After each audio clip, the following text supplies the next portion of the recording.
Michael Deggermer goes in. Mr. Malero, good morning. Good morning, Your Honor. I now have 5 jail windows. Ain't nobody else in the courthouse going to be able to access the jail. I have 6 jail windows now. Look at that. You obviously can tell who transported the jail legs better. I was like, All right. I'm not even going to tell.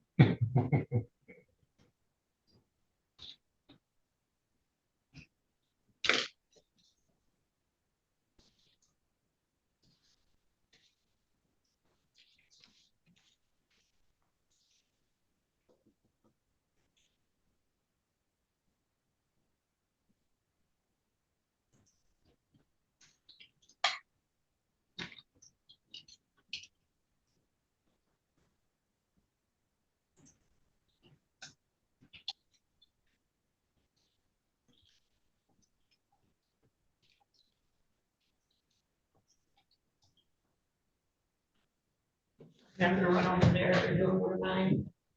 Okay. Okay.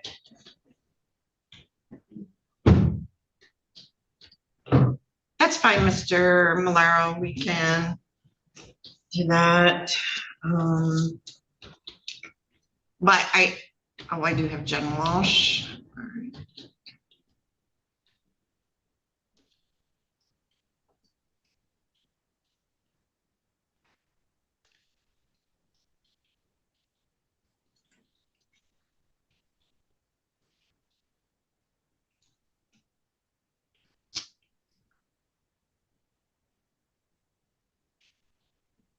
Who's the jail district? I don't know. I really don't just appeal it anymore. Yeah. 80% of them have changed in the last 5 years.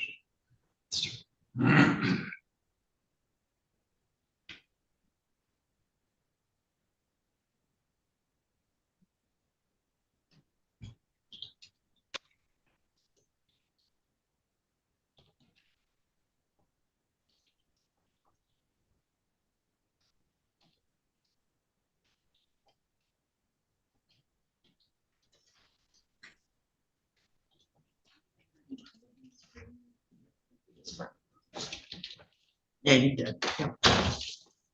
Yep. Thank you, though.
Yeah, and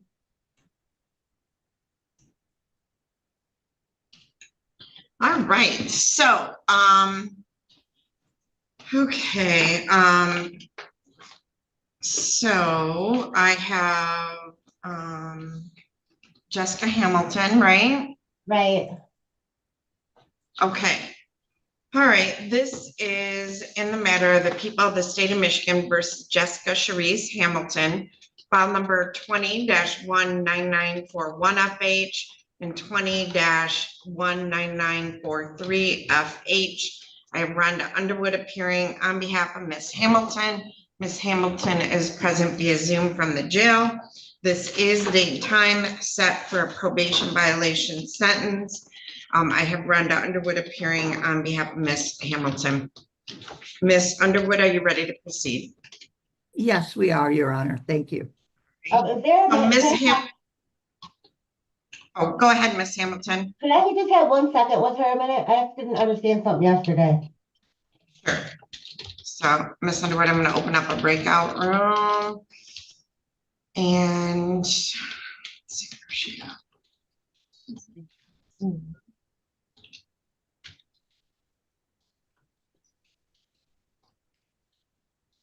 All right, go ahead and join the breakout room. All right.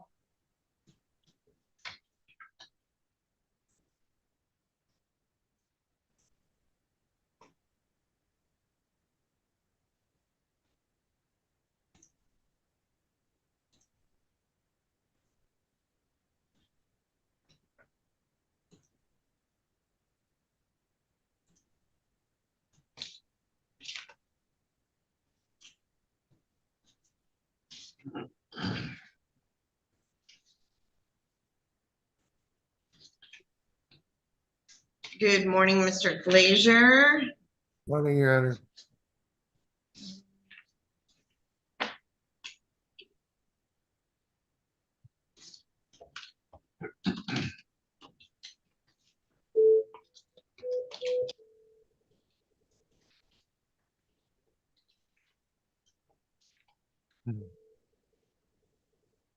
Good morning, Your Honor. Hi, how are you today? Not too bad. What can I do for you? So, I am now ready for Alyssa Smith. Yes, ma'am. And hold on a second, I have Mr. Glazier, so that would be, no, Alyssa Smith, Macy Wilt. And it looks like I'm ready for Mr. Goodfriend. Hold on a second, let me double check that. Yep, that's Mr. Glazier. So, yeah, yeah. Thank you. Okay, I have Miss Smith in there. I was told Hamilton by my partner. Do you want me to switch Hamilton for Miss Wilt? I've got 6 jail windows open. I don't know why. I assume it's because you like me best, Well, of course. but you can fill them up. I've got most of the attorneys here, so. My only problem with the females is they only have 2. Okay. Only 2 of those are for my females. Okay, no, I would like Jessica Hamilton before Miss Very well. As Smith, soon but as Smith or Hamilton are back, I can get Miss Wilt. So then you said you're also ready for Goodfriend. yep, and Renner and. let me see. Runners here, Renner's coming Oh, over. to Renner's you, in to person. see you. Yes, ma'am. Yep, 85. and, yep, thank you. Yes, ma'am. Bye. Bye-bye. Okay, I'm gonna close. Thank you. Breakout room. Some reason, everybody's in jail. Okay.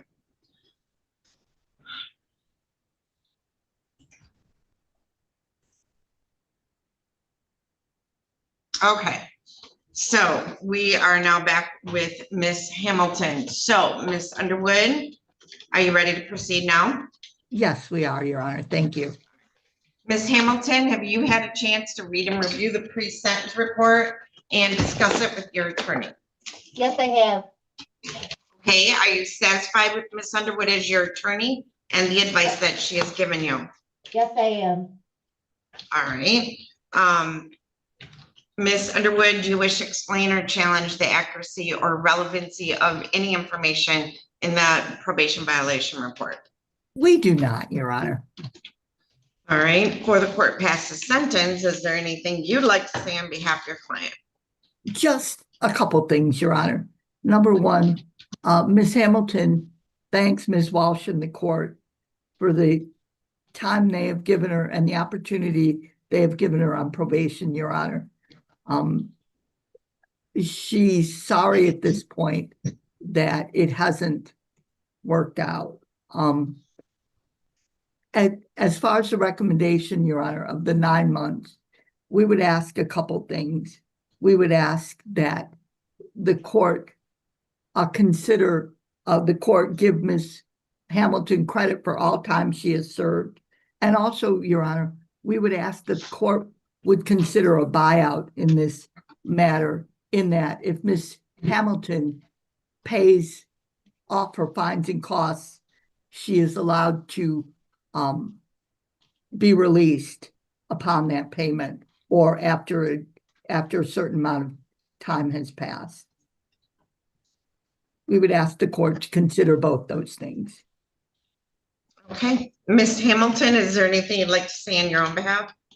Yeah, I just, I'm sorry that I, couldn't finish probation, but, right now I'm taking the time that I'm in jail to, get myself straight, and maybe this is a better thing for me to be right now, so that's all I wanna say.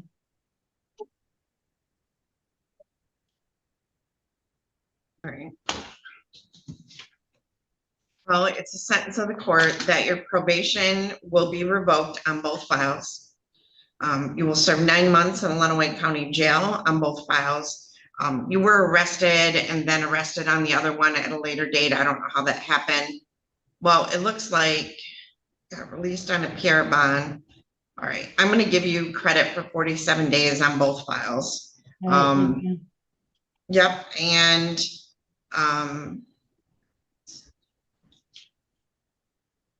if you pay, Just the offense dates were different on each docket. That's why there's not the same credit.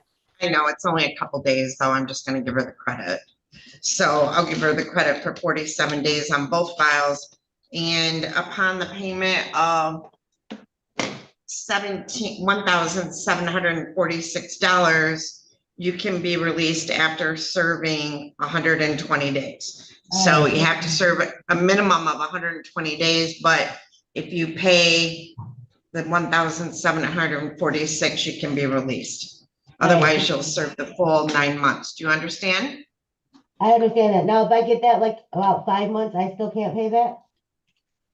Say it again. If it takes me about 5 months to get that, is it still okay? Yeah, you can pay at any time, but Okay. you're still gonna serve, you're gonna serve 120 days before you can be released. All right. All right? That sounds great. Okay, all right. Now you do have the right to appeal the sentence, and we're gonna send over to the jail 3 copies of your notice of right to appellate review. They'll have the initial and date, 1 copy for each file. The other copies are for you, and if you wish to appeal your sentence, you would fill out the information on the form and mail it to the address listed on the form within 42 days, all right? All right, thank you. Thank you. All right, so the other young lady I have sitting at the jail, what is your name? Alyssa Smith. Okay, thank you. Grab your file.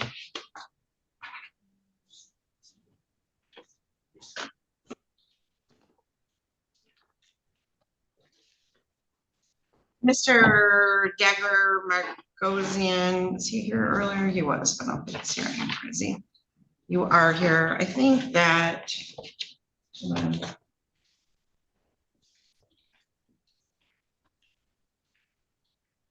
Just so you know, Mr. Raleigh's present in the courtroom. Okay.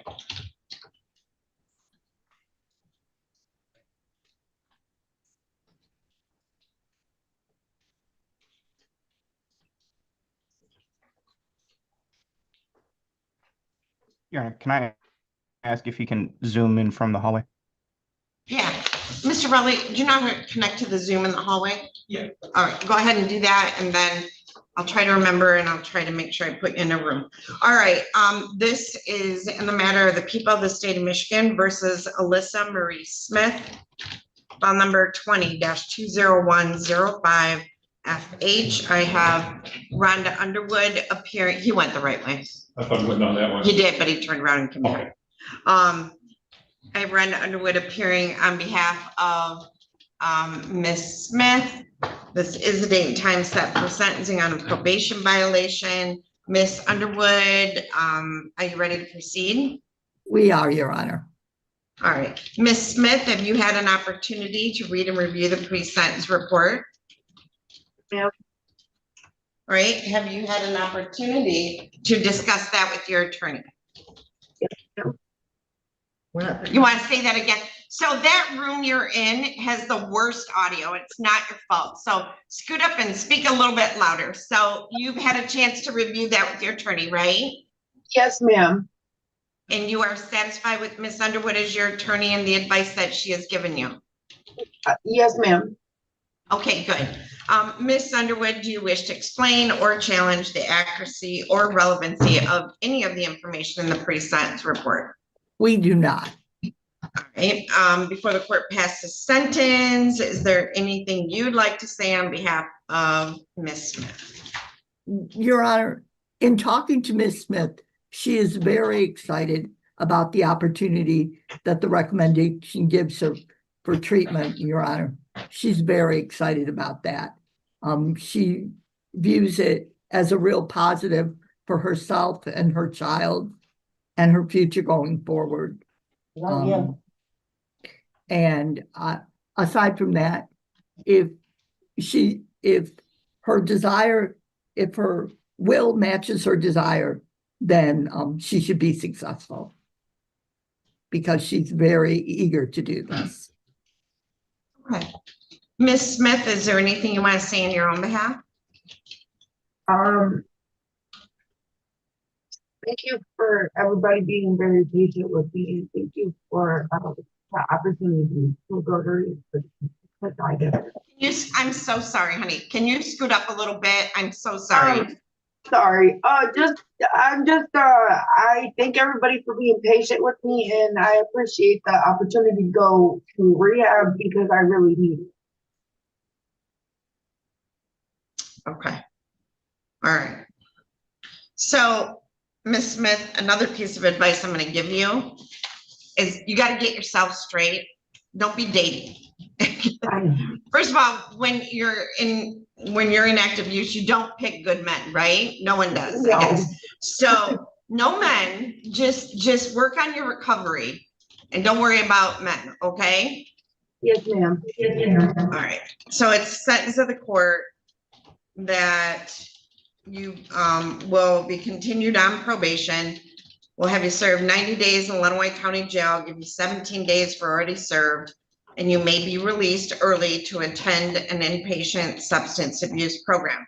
So understand, part of your probation terms that you enter and complete that program. So you can't run away, you can't leave. It's gonna be hard, but you just day by day, minute by minute, all right? Yes, ma'am. Yes, ma'am. Okay, and then we're gonna send over to you the notice of right to appellate review. Sign one copy for our records, the other copies are for you. If you wish to appeal your sentence, you would fill out the information on the form and mail it to the address listed on the form within 42 days, all right? All right, thank you. All right, thank you. Mr. Moore, anything else? No, we're all set. We'll have her assessed for the inpatient. Okay, all right, good luck. Thank you. Thank you. Thank you. All right, Mr. Goodfriend, just I'll bear be with- over for Mr. Taylor, Your Honor. All right, thank you, Ms. Underwood. All right, Mr. Glazier, are you ready for Brian Goodfriend?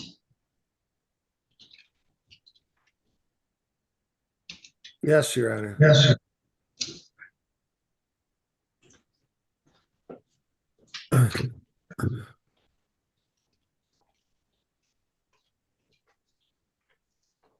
Okay, Mr. McCready, are you here on that file as well? Yes, good morning. Okay, all right, this is in the matter of the people of the state of Michigan versus Brian Lee Goodfriend, file number 24-22091FH. This is the date and time set for sentencing. I have John Glazier appearing on behalf of Mr. Goodfriend. I have Dave McCready appearing on behalf of the people. I have Chris Jones, who prepared the pre-sentence report, present. I have Darren Coast, pretrial services coordinator, and he's just here, so thank you. So are you here on this file as well, Mr. Coast? Judge, I'm actually here on the 2023 case. He had a delayed sentence where he used to make child support payments.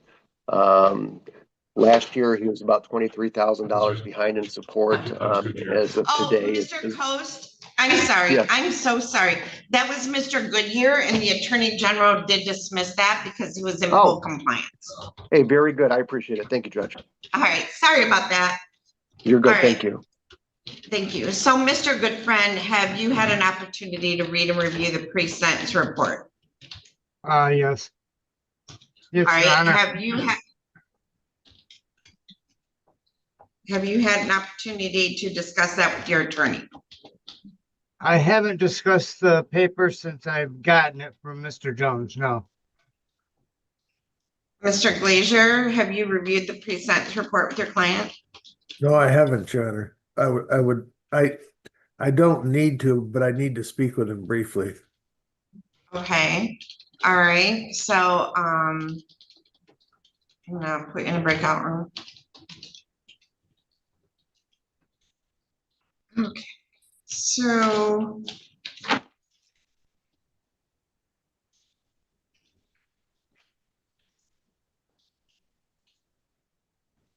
Macy, is that you, Macy Wilt? Yeah. Okay, all right, Macy Wilt, your attorney is Sam Malaro. I have Mr. Malaro, so. Get your file.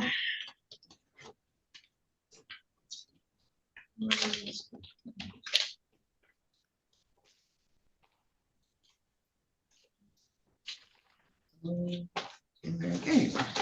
All right, this is in the matter of the people of the state of Michigan versus Macy Alexandria Wilt, file number 25-22131FH. I have Salvatore Malaro appearing on behalf of Ms. Wilt.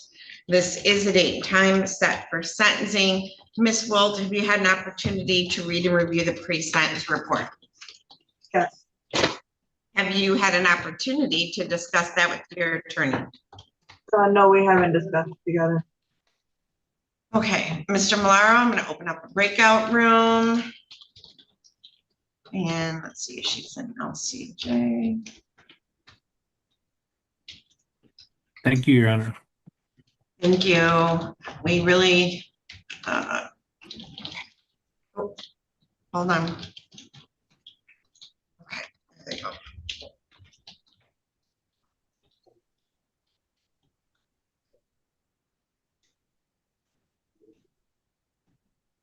Oh, so he didn't log in yet.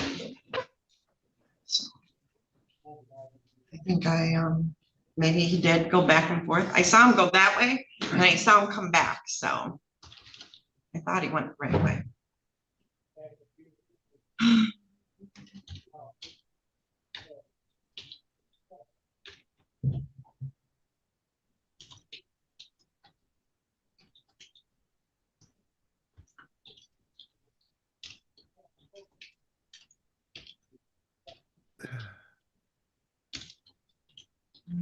Mr. Glazier, let me bring client back.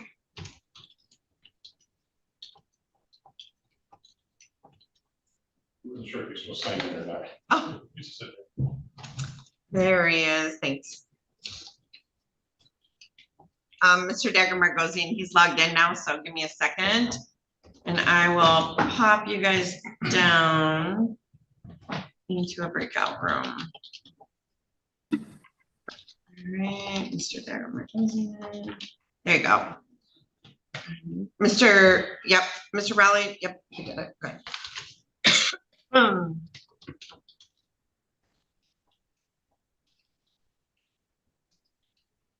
Where's Mr.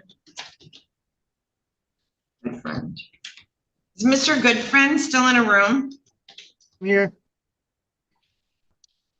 Oh, okay, your video, there we go. Now we got There we video. go. Oh, I'm back. okay, so now we are back on the record. Mr. Goodfriend, have you now had an opportunity to review the pre-sentence report and have a discussion with your attorney? Yes. Are you satisfied with your attorney and the advice that he has given you? Yes, Your Honor. Mr. Glazier, do you wish to explain or challenge the accuracy or relevancy of any information in the pre-sentence report? No, Your Honor, there was a couple of minor mistakes in there, but they're not significant enough to change anything. Okay. Does the pre-sentence report disclose any prior convictions in which there exists any known constitutional defect? No, Your Honor. Probation department has, or Mr. McCready? No. Okay. Say that again, Mr. McCready, we didn't pick it up. Oh, no, there's no constitutional defects in any prior conviction. All right, is there, did you wish to explain or challenge the accuracy or relevancy of any information in the pre-sentence?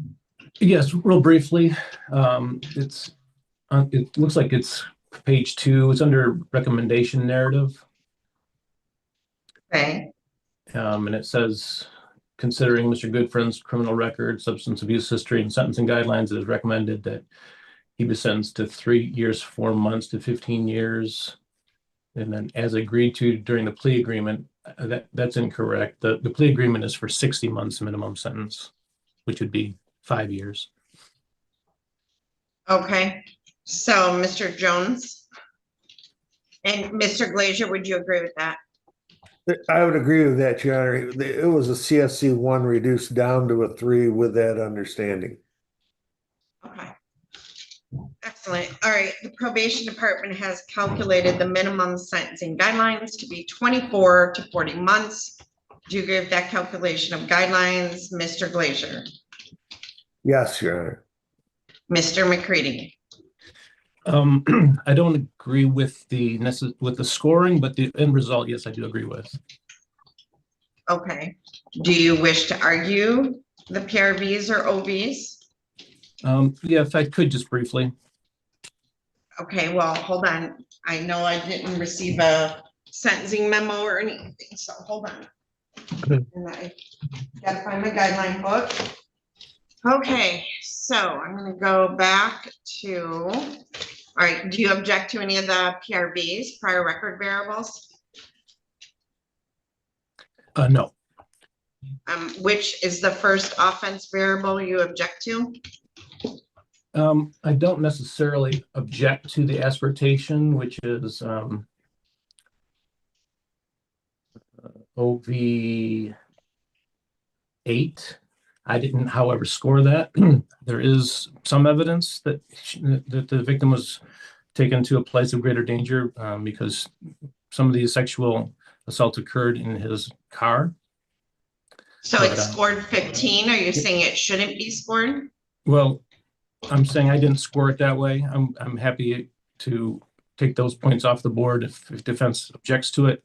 The one that I am objecting to is OV 13, which is a pattern of 3 or more sexual assaults against a person, which is Rihanna.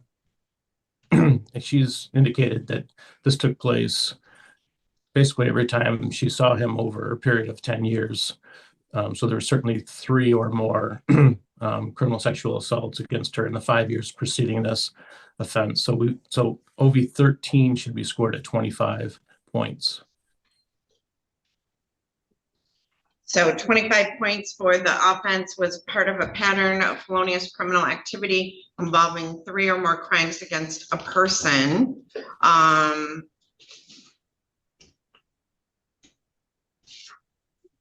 In a 5-year period, including both conduct that has resulted in conviction in the instant offense and felonious conduct which has not resulted in a conviction or a pattern of felonious criminal activity directly related to membership in an organized criminal group. Conduct that was scored in OV 11 or 12 cannot be scored, and there was no score in that.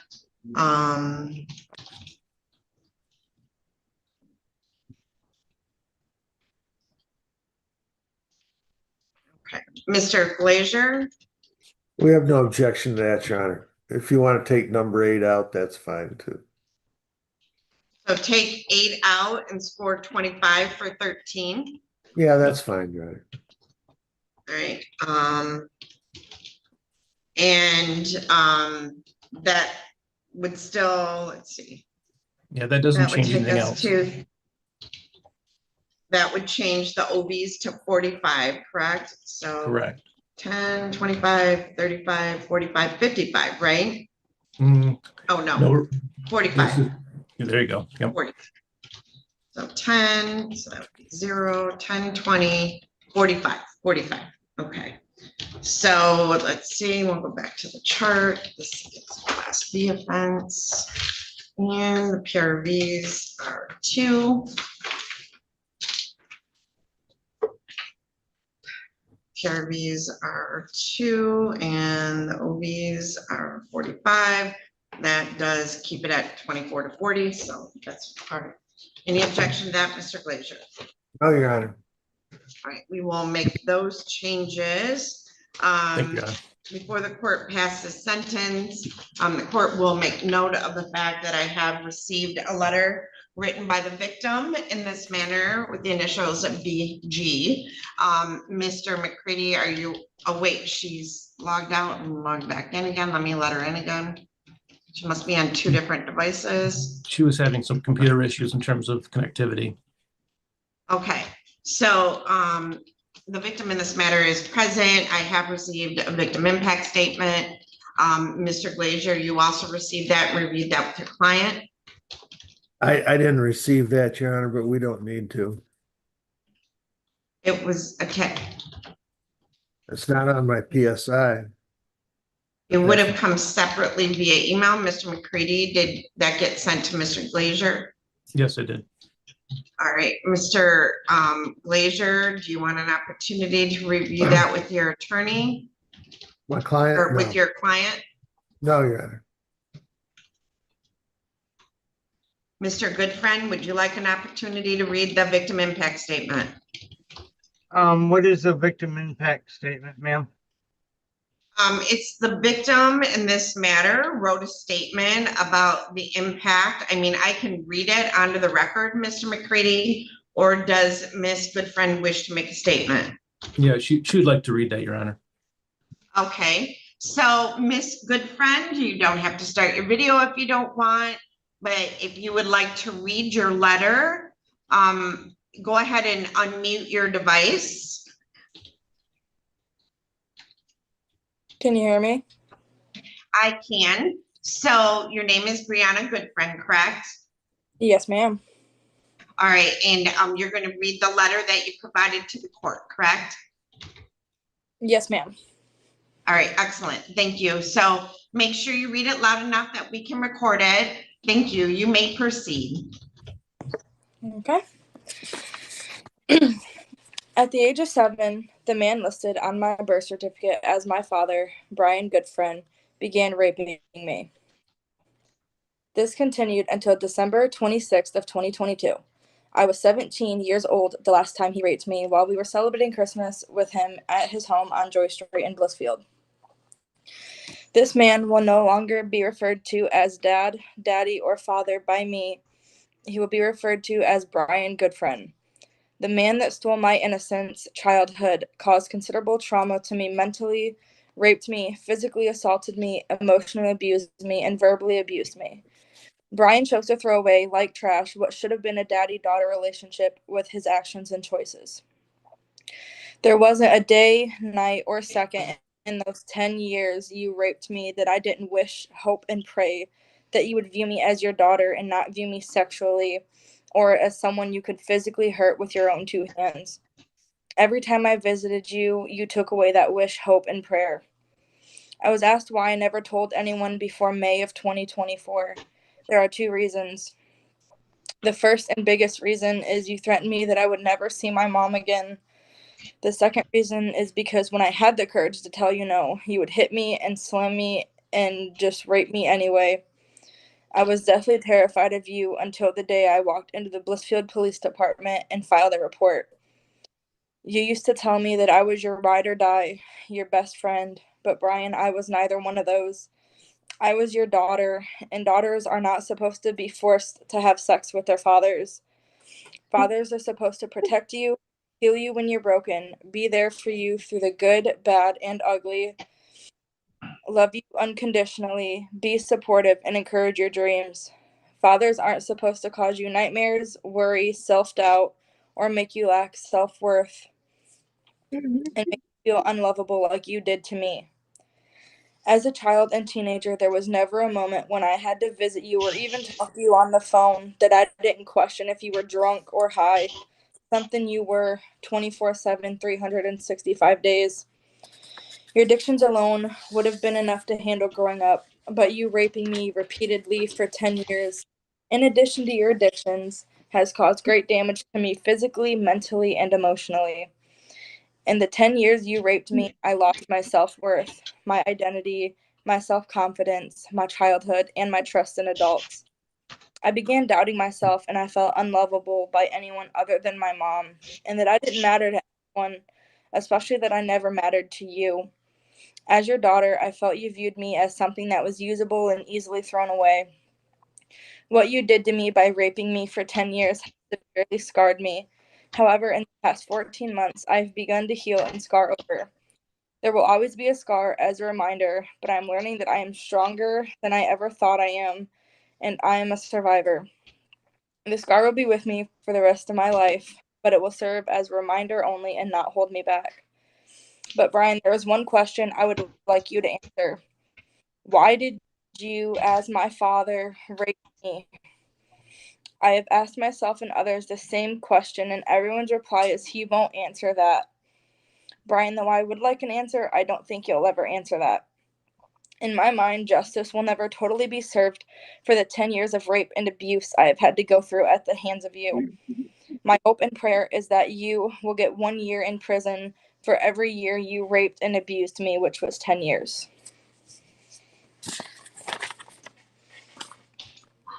Ms. Goodfriend, thank you very much.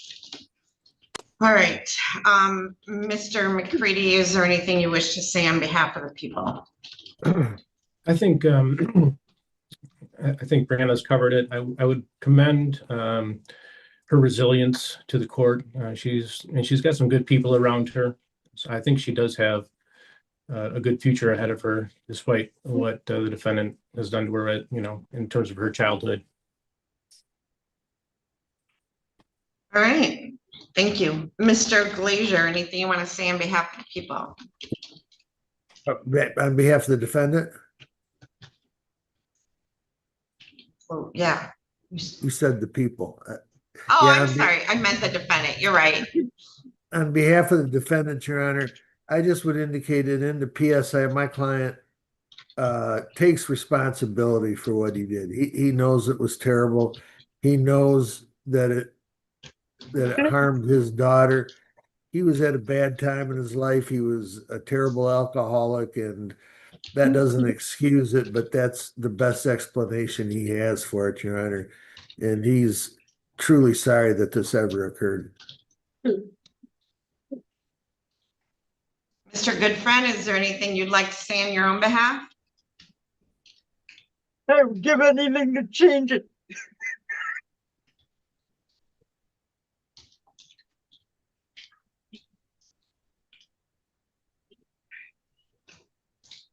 I never intended to be a monster.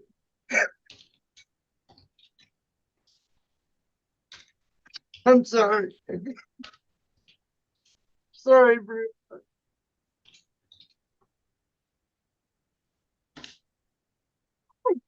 In determining the appropriate sentence in this case, the court has considered the seriousness of the offense, your history, the principle of proportionality, the statutory penalty, the cost of confinement, the sentencing guidelines, the report and recommendation of the probation department, as well as what has been said upon the record at this hearing.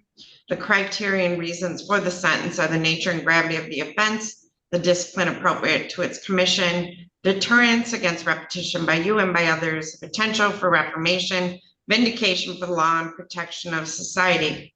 In this case, there was a Killebrew agreement that was struck, which, to your benefit, sir, the agreement between the prosecutor's office and your attorney limits your minimum sentence to 60 months in the Michigan Department of Corrections.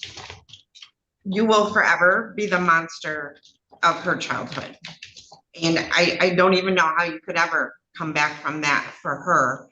But fortunately, she seems to be an intelligent woman who is taking advantage of her resources and has a support system, and will make sure that she gets all the help she needs so that this does not change the course of her future. So sent to the court that you'll serve 60 months to 15 years with the Michigan Department of Corrections. You have credit for 276 days served. You will pay $130 crime victim rights fee, $68 state costs. Is there, I think the HIV testing fee that would have been through district court, do we assess that as well? We do not. All right, $60, okay, all right. And, you will remain on the Michigan Sex Offender Registry for life. You are to never have contact with Brianna Goodfriend directly or indirectly. It was pled down to a 3rd degree, so Mr. Jones, it does not require lifetime electronic monitoring. I do not believe so, Judge. Okay. Now, Mr. Goodfriend, you do have a right to appeal this sentence. We're going to send over the notice of right to appellate review. One copy is for our records. The other copies are for you. You will initial and date one copy just to acknowledge you received the paperwork. The other copies are for you. And if you wish to appeal your sentence, you would fill out the information on the form and mail it to the address listed on the form within 42 days. Ms. Goodfriend, I wish you the best of luck. How long did you, I'm sorry, Your Honor, how long did you say? The Within how many Killebrew days? agreement was a minimum of 16 months. No, to mail the papers. Oh, 42 days. Okay, thank you. Thank you. All right, Ms. Wilt. Mr. Malaro. Thank you, Your Honor. That's all I have. Thank you, Mr. Glazer.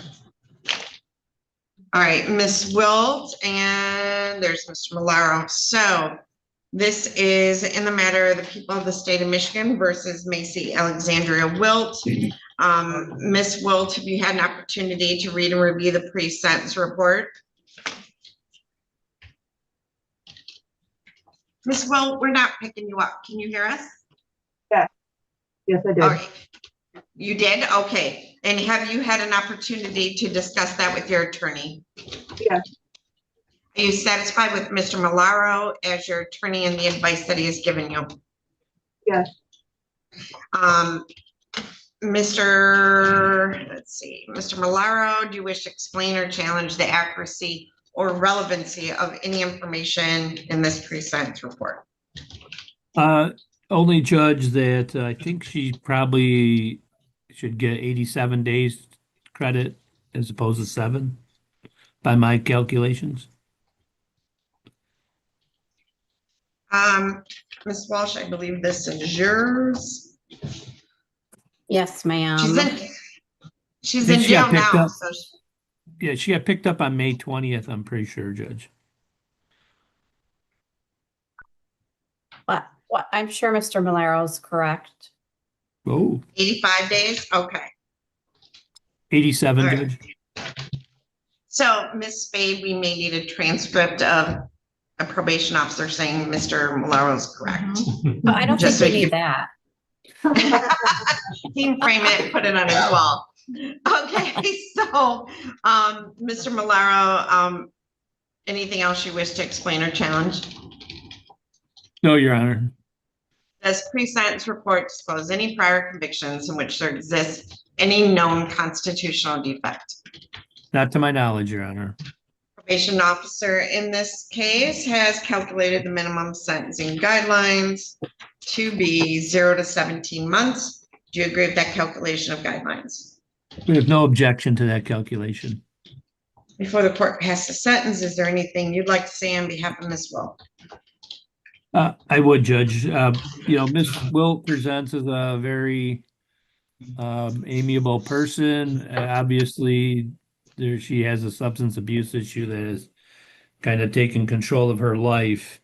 Hopefully, this court will grant her recovery court, and I'm hopeful that she will successfully complete it and become a productive member of society. There is one little wrinkle.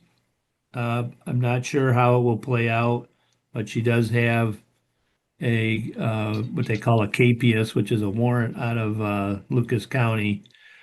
Her judges, it's for a probation violation. Her judge is Ian English. He's a pretty decent judge from when I practiced down in Ohio. I've instructed Miss Wilt that if she gets transported there, for her lawyer to contact me, who I know actually know, and maybe we can facilitate her to get repatriated into recovery court program faster than what will happen down there. That being said, Judge, we would ask the court to grant her recovery court so she could have an opportunity to get her life back on track. All right. I do Miss- show that she posted $100 cash bond on our case. When Actually, did she do that? uh, That was in January. That was January 16th, Miss Holly said. she got sentenced downstairs to a year jail, which is why I believe she's still in jail. Yeah, but I have a bond upstairs too. It's 50,000, no 10%. When did you go back to jail? May 20th. May 20th? I don't know that it was on our case, so that's what I'm trying to figure out here. Judge, she went bench warrant on this case, I want to say in March, and then she got picked up in May. I'm looking. I'll have a bench warrant, so, Judge, we arraigned her on May 21st. May 21, so yeah. All right, I'm gonna give her the credit. Okay. Ms. Wilt, is there anything you want to say on your own behalf? I agree with my lawyer. I'm ready to become a productive member of society. I really hope that I can complete recovery court, and I believe in myself.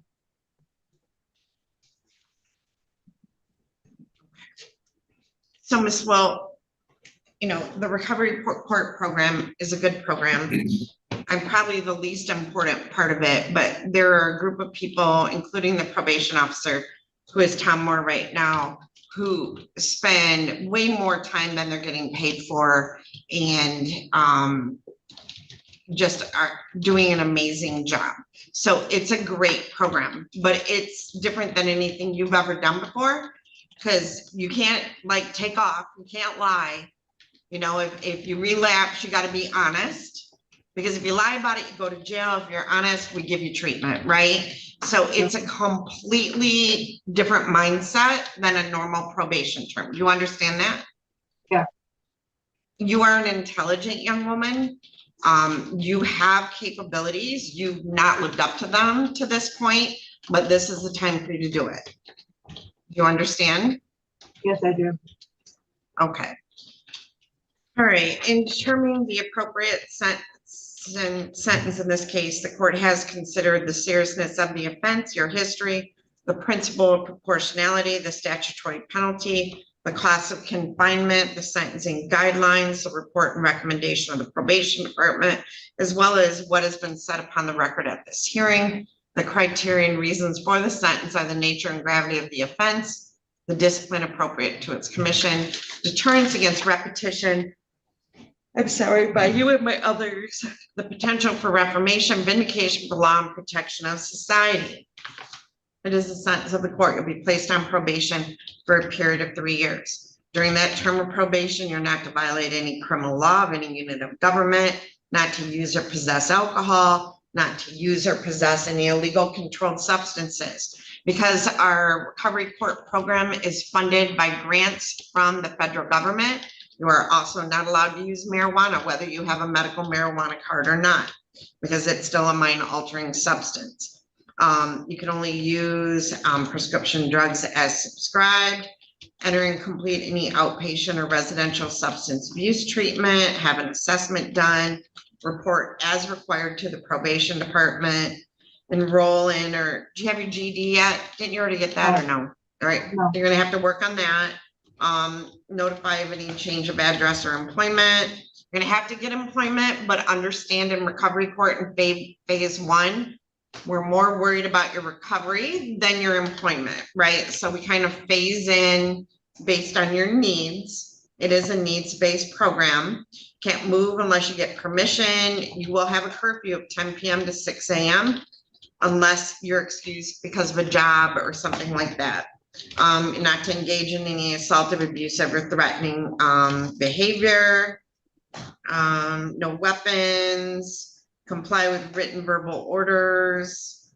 Let's see. They can enter your house at any time for probation supervision, and they can search your personal property or car or house if they have reasonable cause to believe you have committed an offense. Report all contact with police or loss of employment. Once we tell you, you know, you gotta maintain 30 hours of employment a week. There's a $130 crime victim assessment fee, $30 supervision fee without a tether, 60 if we gotta put a tether on you. Jewelry is expensive. Court costs of $750, DNA fee of 60, but she may have already paid that. I don't know if she's gonna be required to pay that. There is no HIV testing. That was a typo. That's not supposed to be in there. $68 in state costs, and you must abide by all the terms of the recovery court program. So, is this where she's gonna, Mr. Moore? Like with regard to the recovery court program, I didn't see a jail term recommendation. So is she being released in? Where is it? I missed. May not. It was in the narrative form. I might not have added in the conditions. Yeah. So it's recommended that she serve 6 months in Lenawee County Jail and enter and successfully complete the recovery court program, but may be released to residential treatment. So I'll give you credit for the 85 days. And as soon as we find a bed, we'll transfer you to inpatient, okay? When you go to inpatient, day by day, minute by minute, complete the program. If you get kicked out or you get in trouble, realize that's going to be a violation of probation too, okay? Okay. So, Judge, if I may I briefly? Yeah. So I suspect she's gonna go down to Lucas County initially. And I think Mr. Moore needs to be aware of that. But Macy, whatever happens down there, if you get released, you need to report back to third floor circuit court probation to Tom Moore so they can get this started for you. Okay? Do you understand that? Yeah. I don't know what's As soon as gonna you get happen out, down there, but you gotta report to you Tom gotta call Moore. us, okay? Okay.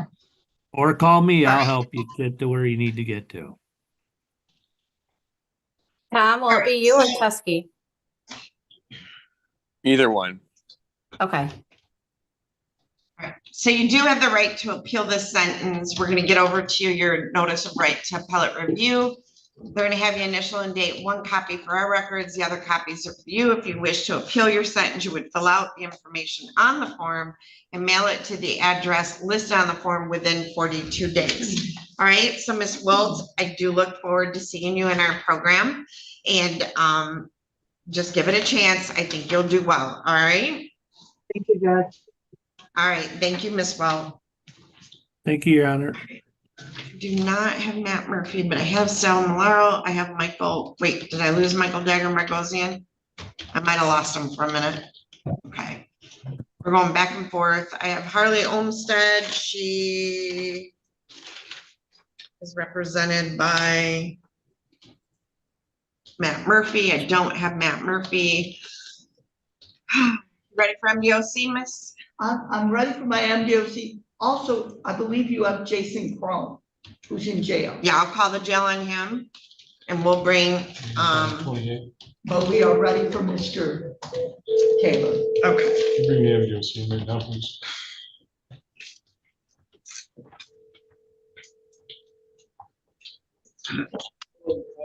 Hey, so I am ready for Jason Crone. James Renner is here in person, right? So Mr. Renner is here in person. So I think James Renner, and then after Jason Crone, I probably am ready for William Powers. Okay.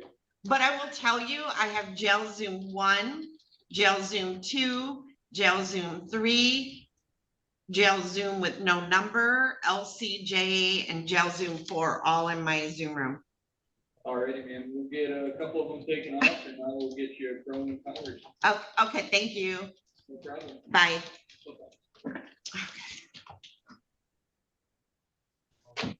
All right, Rhonda, just a minute. Thank you. Mr. Malaro must be over on his way over. I'm gonna let Ms. Homestead know.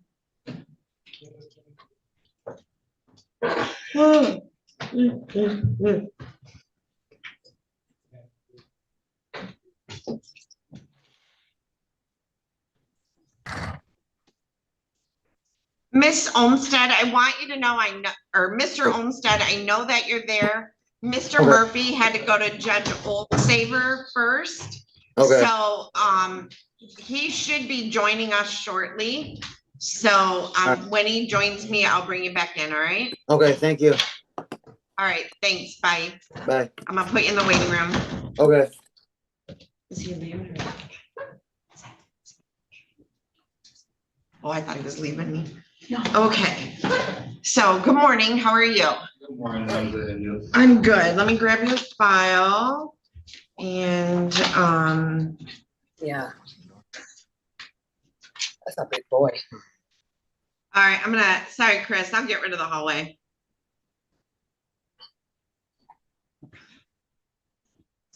All right.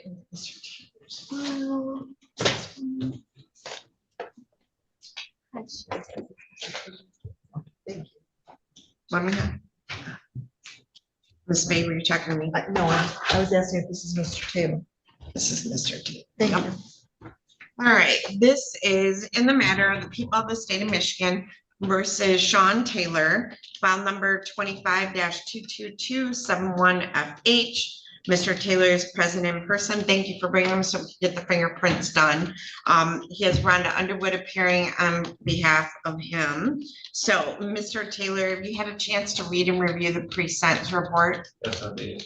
All right, want to scoot up a little bit so you can talk into that microphone? You're soft-spoken. I said, yes, I did. Okay, and you've had a chance to discuss that with Miss Underwood. Yes, I have. All right, and are you satisfied with Miss Underwood as your attorney and the advice that she's given you? Yes, I am. All right, Miss Underwood, do you wish to explain or challenge the accuracy or relevancy of any information in the pre-sentence report? We do not, Your Honor. All right. Does the pre-sentence report disclose any prior convictions in which there exists any known constitutional defect? It does not, Your Honor.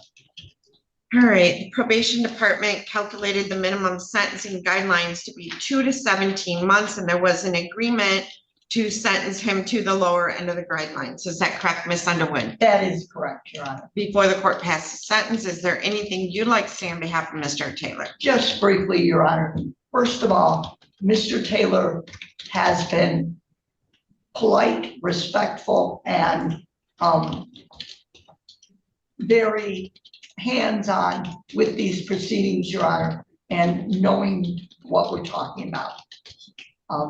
Mr. Taylor, Your Honor, has a background that I think programs in prison would be very valuable for Mr. Taylor, because I think there's going to be a day when he gets out, and I would like to see that with a high school diploma and those skills that I think he's quite capable of doing, and they should offer him now rather than waiting. But I know sometimes they wait closer to outdate. That having been said, Mr. Taylor understands what he did was wrong, Your Honor, and we would ask the court to impose the sentence agreement that was given. So, Mr. Taylor, you were sentenced back in March to prison, is that correct? Yes, I was. And this is your first time going to prison? Yeah, yes. Okay, all right, and so you're looking at a minimum of 15 years on that charge. You have some pending cases, 18th District, 36th District, receiving, concealing out of Westland, and Sterling Heights. Have you been able to take care of those? No, I have not. Okay, all right. Is there anything you'd like to say on your own behalf? No, I do not. So, Mr. Taylor, I can't even imagine the adjustment you're going through acclimating to a 15-year term in prison. I mean, I can't even fathom it. I'm sure you're struggling with it too, but understand that getting in trouble in prison and assaulting people or having weapons is only going to increase the time you serve, because every one of them will stack. And I've had guys come in front of me that were serving like 10 years on a case, but then had 6 or 7 assault of a prison employee or fights or weapons, and now they're going to serve 30 years. Okay? Yes. So take advantage of programming, like Ms. Underwood said, get an education, get some training, take advantage of the time, you know, mind your own business, stay out of trouble, and you will get out. All right, but I can't even, like I said, it's an adjustment and I can't even imagine what you're going through, but you have to learn how to survive in the prison system, all right? Yes, thank you. So in determining the appropriate sentence in this case, the court has considered the seriousness of the offense, your history, the principle of proportionality, the statutory penalty, the cost of confinement, the sentencing guidelines, the report and recommendation of the probation department, as well as what has been said upon the record at this hearing. The criteria and reasons for the sentence are the nature and gravity of the offense, the discipline appropriate to its commission, deterrence against repetition by you and by others, the potential for reformation, vindication for law, and protection of society. So with regard to the plea, so he would serve 2 months to 2.5 years, is that correct? Because it was low end of the guidelines? It would be 2 to 30, Your Honor. So 2 to 30? That's fine. Okay. So it's sentenced the court will serve 2 months to 30 months with the Michigan Department of Corrections. You don't get any credits for time served because you were an inmate at the time, which is why I'm telling you, you don't want to catch these new cases because they just stack and stack and stack. You understand? Yes. There is a crime victim assessment fee in the amount of $130 and $68 in state costs. And as I said, no credit. Anything else, Mr. Stevens? Just this sentence will run consecutive. Oh, yeah, and it runs consecutive.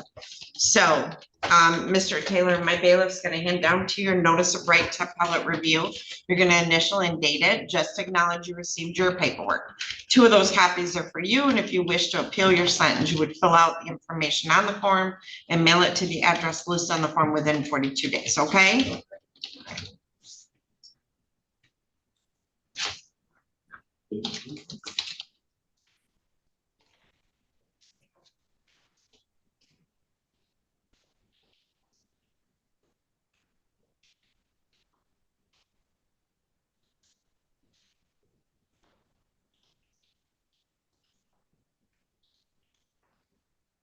And thank you for your patience this morning. Thank you. All right, good luck to you.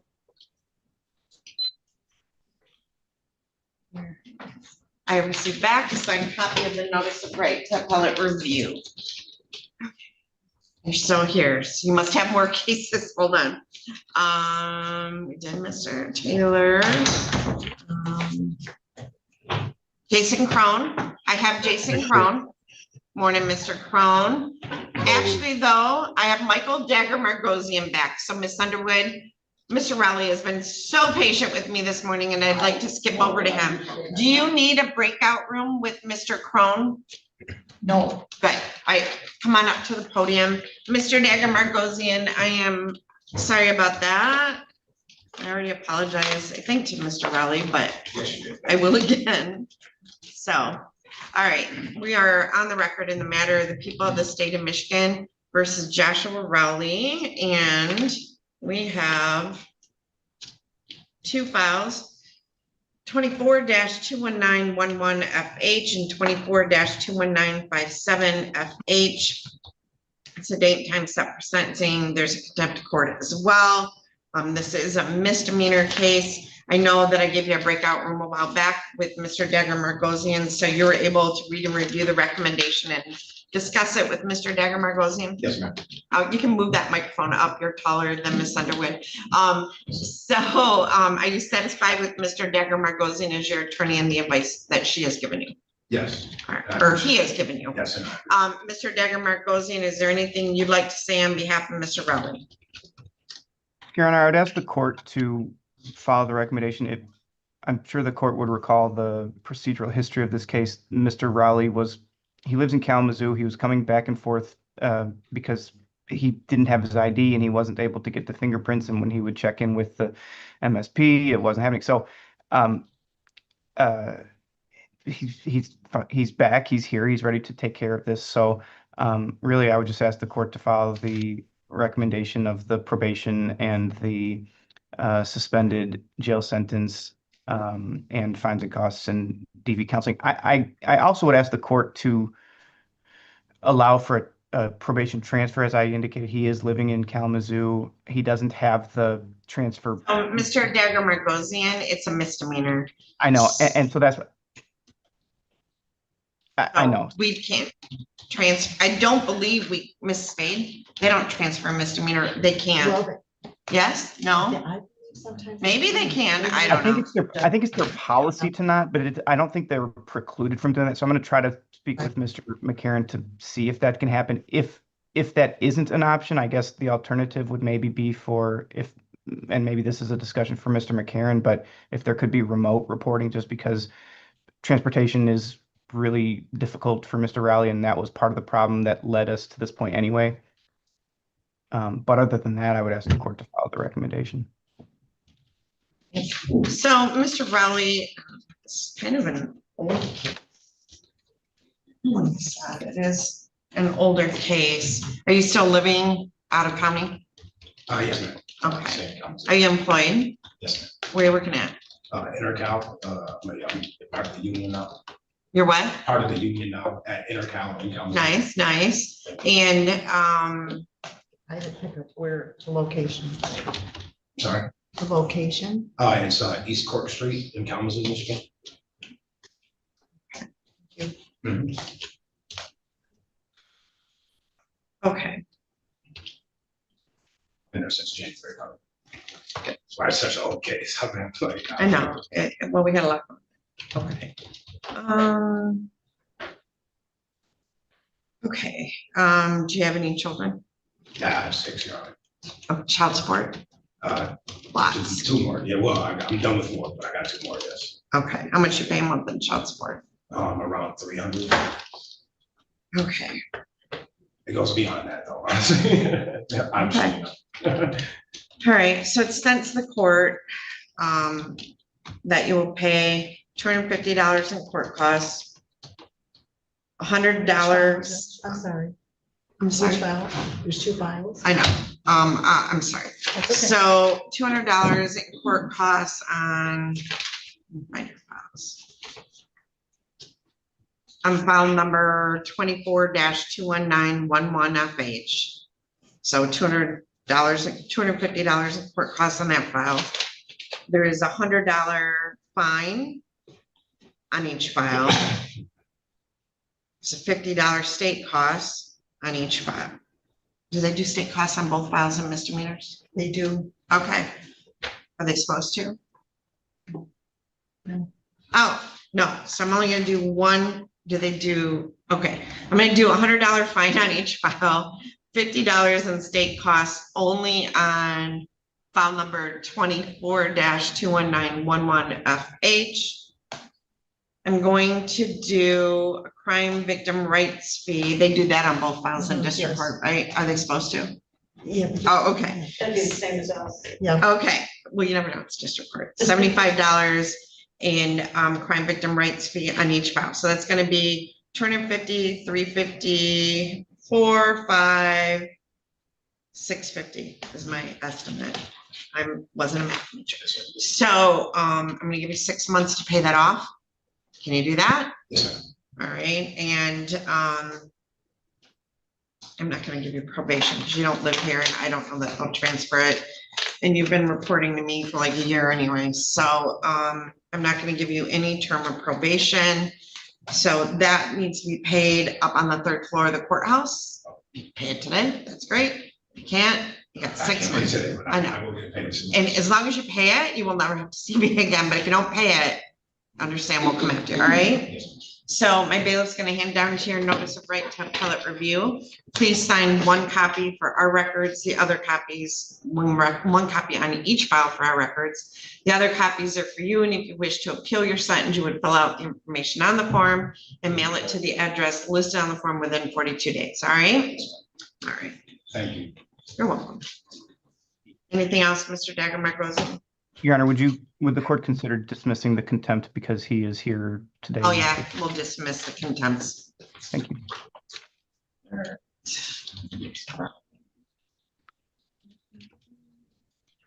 And I think that's all you had with me today, Mr. Degemer. It is, Your Honor. Have a good weekend. You too. All right. You too. Thank you. Good luck. All right. So, Miss Underwood, I have Mr. Crone. Sir, you can have a seat. I see ya. Thank you. I just have something to deliver prior to my trial. I'm in the middle of sentencing, so you're just gonna have to give it to me before the trial. Thank you. All right, so I have received back signed copies of the notice of right to appellate review from Mr. Raleigh. So now let's move on to Mr. Crone. So let me find the file.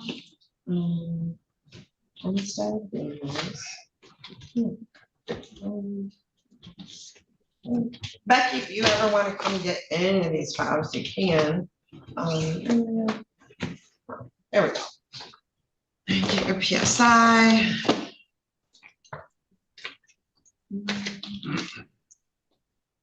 All right, so this is in the matter of the people of the state of Michigan versus Jason Crone. We have two files, 23-21520FH, 24-21715FH.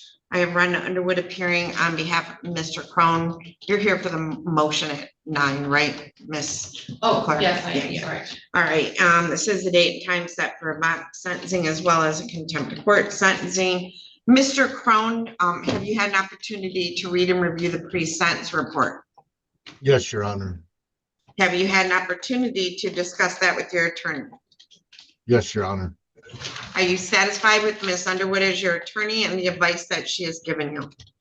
Yes. All right, Ms. Underwood,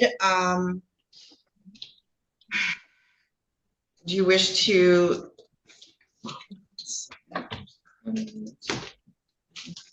explain or challenge the accuracy or relevancy of any information in the pre-sentence report? We do not, Your Honor. Before the court passes sentence, is there anything you wish to say on behalf of Mr. Crone? Your Honor, I think it's significant to note that Mr. Crone offers no excuses. He's asked me to make none because he was going through a rough time. I've been saying that, and I think things got out of his control. He appreciates very much Mr. Moore's willingness to have him back and the court's willingness to have him back in recovery court. And it's my hope, Your Honor, that the court would implement the recommendation and that it wouldn't be very long before Mr. Crone is found a bed in treatment. Okay. Mr. Crone, is there anything you want to say on your own behalf? Yes, Your Honor. Out of the 14 years that I've been using, addicted to crack cocaine, this last year in drug court, I've never made so much progress. I haven't made the progress that they expected me to make. But out of the 14 years, this last year in drug court, I have done really well. Out of the years that I was using, it was almost every day I was using crack cocaine, and I couldn't stop. And this last year, being in drug court, I've only used 6 times in the whole year. And that sounds like a lot, but in the last 14 years from using every day, almost, that I really want to stay in drug court. It helps me a lot going to the meetings, and I understand that I failed a couple of times, and but drug court has kept me alive. Going and reporting, having the restrictions on me has really helped me. And I realized when you told me a week ago when I pled guilty, you said, Mr. Crone, you need to think really long and hard what you really want. And Your Honor, it didn't take me very long because I know that I want to stay clean. And being in drug court is the only way that will really truly help me. And I'm being sincere about that. And I also want to thank Tom Moore for helping me out and talking to me. And that's all I have to say, Your Honor. Thank you, Mr. Crone. Mr. Crone, you're absolutely right. I mean, you have made great leaps and strides this year. But you're just gonna have to work harder because you have to get control of this. You know, otherwise we can't keep you in recovery court for the rest of your life. I won't be on the bench that long, but you know, you've got to use your resources, and hopefully this has been a wake up. Anything else, Mr. Crone? No, I just want to thank Tom Moore, and that's it, Your Honor. Okay. All right, well, it is the sentence of the court. You continued on probation. You will continue in the recovery court program. You will serve 90 days. You get credit for 9 days on this violation. And as soon as we can find a bed, we will release you to an inpatient treatment program. And you know the routine. You can't leave there. You can't get in trouble because that would be a violation of probation too. And I've got this great program out of Eaton County called the RAP program, which is a lockdown for a year. So, you know, I'd rather you stay with us than go there, but that is out there, okay? Yes, Your Honor. All right, so Mr. Crone, we're gonna send over to you your notice of right to appellate review. Sign 1 copy for each, and I'll dismiss the contempt of courts. Sign 1 copy for our records for each file. The other copies are for you, and if you wish to appeal your sentence, you would fill out the information on the form and mail it to the address listed on the form within 42 days. And we'll see you when you get back, okay? Maybe they'll let you zoom in. All right, good luck, Mr. Crone. Thank you. Thank you, Mr. Moore. You're welcome. All right, thank you. Okay, so we still have files left. I think that's my docket for the day, Your Honor. All right. Don't you have, who's Caleb Daniels? You have Crone. Might give you some more, Miss Underwood. Harley Olmstead is, what did we do? We didn't do Renner yet. No. All right, so I need Sam Malaro for James Renner. Here, ready for him? Oh, you're behind my laptop. Are you ready for him? We're ready, good. And then Matt Murphy is Caleb Daniels, Harley Olmstead, and then I have the motion on William Powers. Okay, we're in the home stretch. Thank you, Miss Underwood. Thank you. Have a good weekend, everyone. You too.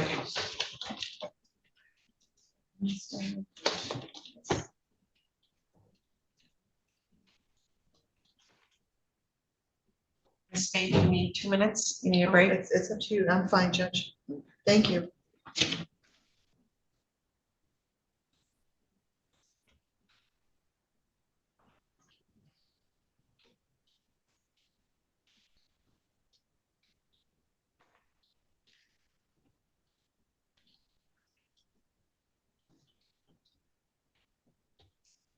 Mr. Powers, it'll just be a few minutes, all right? I don't have Mr. Murphy, so.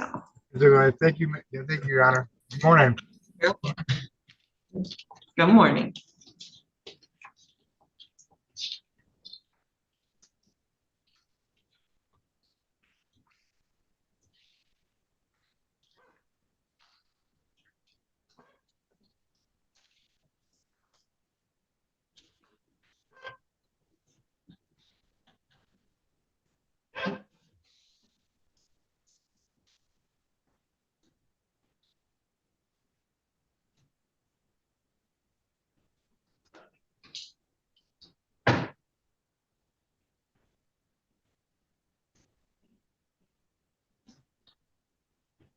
If you needed to mark an exhibit, is that what you wanted, Mr. Fanta? I just, get my technical up trial, and Mr. Goldstein is in my office, and his secretary asked me to drop off a couple of things for Joanne Spade. That, yeah, okay. My bailiff will come get those and give them to Joanne. Okay. All right, Mr. Renner might step up to the podium. President's always going to go to Joanne Spade for some reason. All right, so this is in the matter of the people of the state of Michigan versus James Vernon Renner. We have a couple files. We have file number 21-20539 FH, 22-21119 FH, 22-21120 FH, 25-22223 FH. And so we have a violation of probation sentencing as well as sentencing on his new file. So Mr. Renner, have you had a chance to read and review the pre-sentence reports? Yes. Have you had a chance to discuss those with Mr. Malaro? Yes. Are you satisfied with Mr. Malaro as your attorney and the advice that he has given you? Yes. Mr. Malaro, do you wish to explain or challenge the accuracy or relevancy of any information in the pre-sentence reports? We are satisfied with the information in the reports. All right, on the new file 25-22223 FH, probation department has calculated the minimum sentencing guidelines to be 10 to 28 months. Do you agree with that calculation? You know, Judge, I don't have that calculation. I have a 3-page PSI.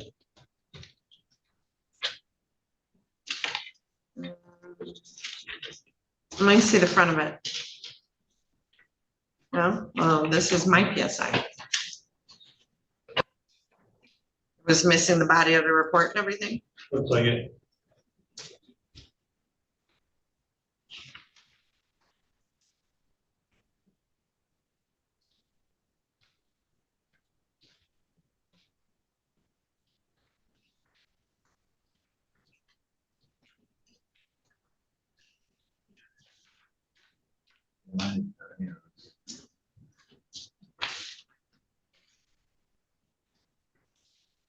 We're good, Judge. Yeah. Okay. All right. So do you wish time to review the sentencing guidelines? Not any further, Judge. Okay. Do you wish to, I don't know if I asked, do you wish to explain or challenge the accuracy or relevancy of any information in the reports? We are fine with the information in the report, Judge. All right. Before the court passes sentence, is there anything you'd like to say on behalf of Mr. Renner? Yeah, Judge, James is kind of perplexing to me because he always presents as a mild-mannered, amiable, guy, and I mean, he's not a young man anymore.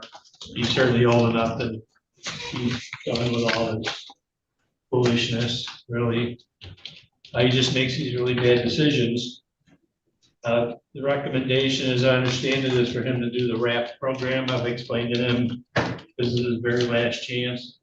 It is also a very strict zero tolerance program.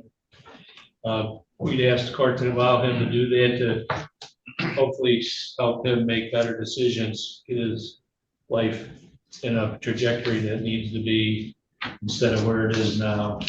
That would be our request, Judge. Mr. Renner, look for something you remember in your old PSI. So I'm at 36 now.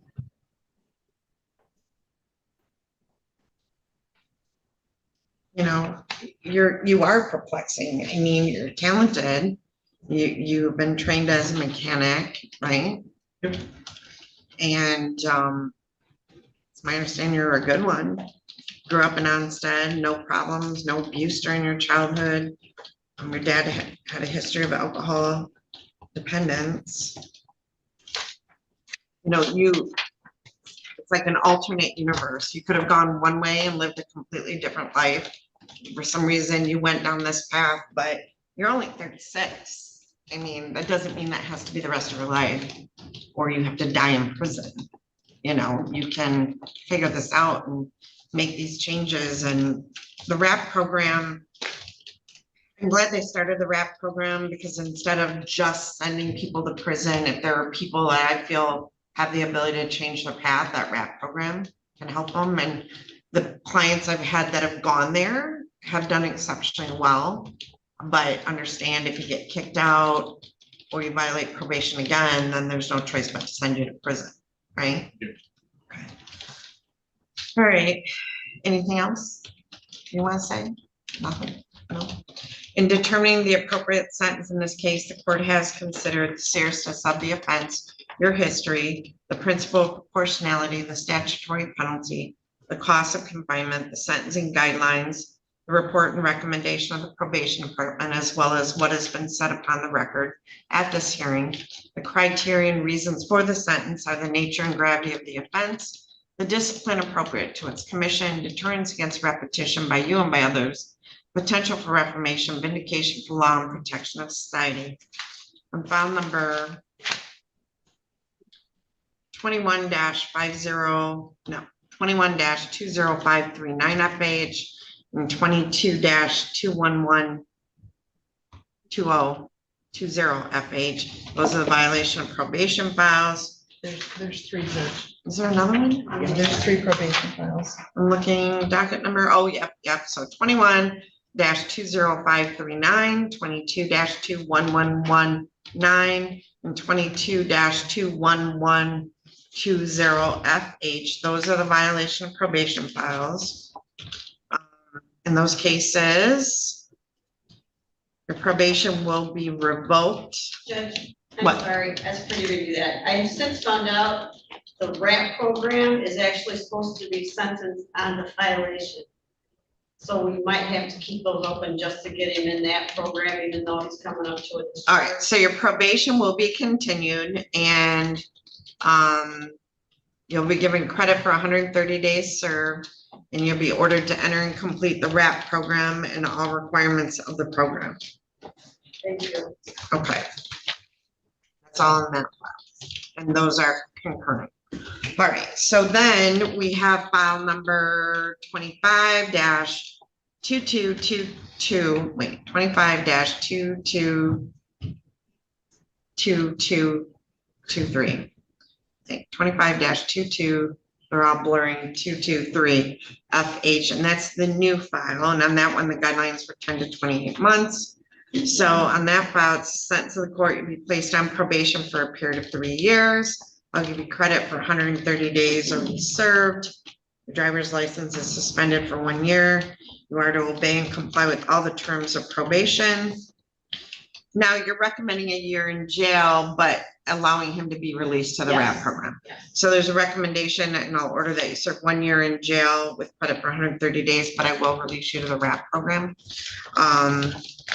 There's a $130 crime victim rights fee, $30 supervision fee, $60 if we have to put a tether on you, $750 in court costs, $68 in state costs. That can be paid through the term of your probation. Anything else, Ms. Holly? I don't think so, because I guess he's not in recovery right now. Can't suppose it's the case. Okay. He has to be in that to be in the RAP, right? What, recovery court? He doesn't have to be recovered to be in the RAP program, does he? Okay, I don't think so. then I don't think so. Mr. Moore? I mean, RAP's available to everybody, not Okay. just recovery court. The RAP program is available to all probationers, isn't it? I couldn't answer that honestly right now. I don't think it's a I dependent, think you're right. it's not dependent on recovery court. All right, if something happens, I'll bring you back in front of me, okay? But you do have the right to appeal this sentence. So my bailiff's gonna hand down to you 3 copies of your notice of right for appellate review on all your files. So you're gonna have to initial and date a bunch of copies for each of our files to acknowledge you received the paperwork. Then I'm gonna give you all the paperwork. If you wish to appeal your sentence, you would fill out the information on the form and mail it to the address listed on the form within 42 days, all right? Thank you, Judge. Thank you.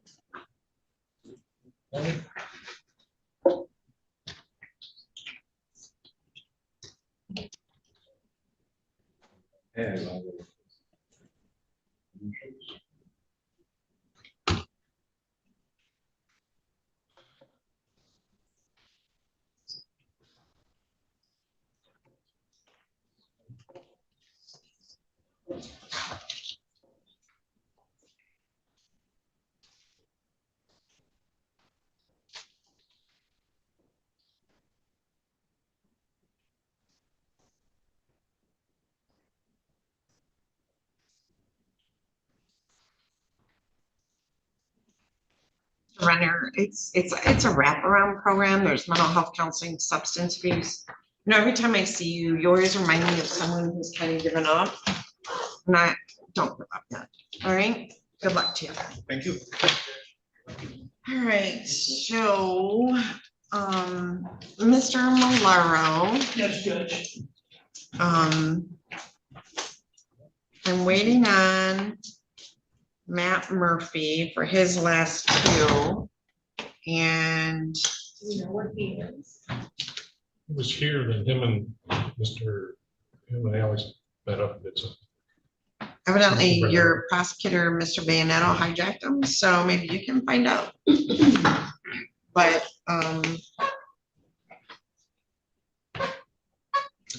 Mr. Malloy, I do believe that we're all set. So Mr. Powers, it's just gonna be a minute.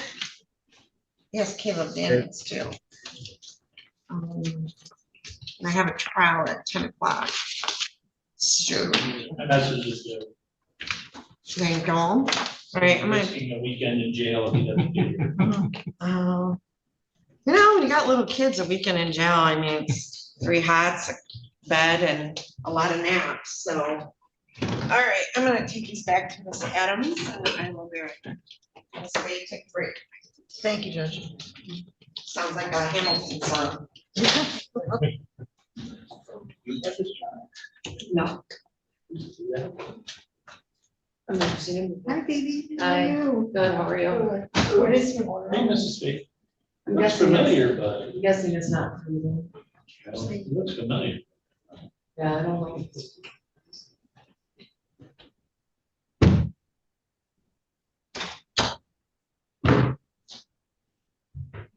I heard you once again, maybe move Rhonda.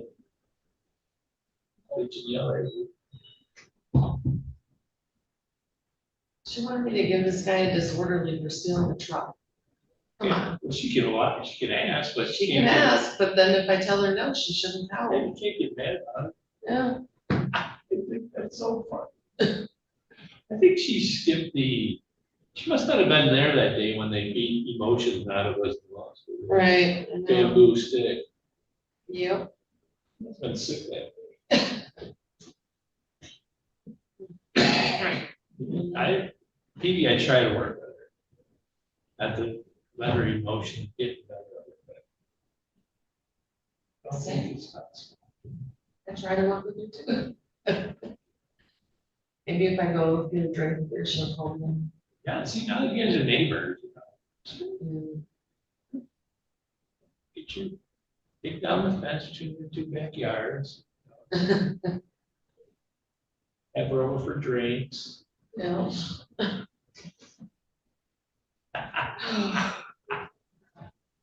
Okay, thanks. Mr. Stevenson. Well, hello. Thank you for your assist on Mr. Santiago. Oh, yeah. All your probation terminated due to a safety factor. Yeah.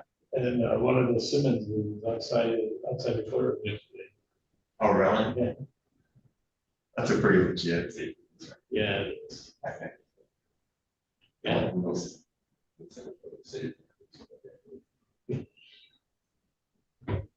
No question. Just dig in your own people, boys. Yeah.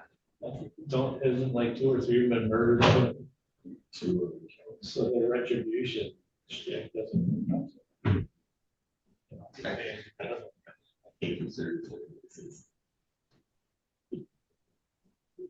I had one on probation.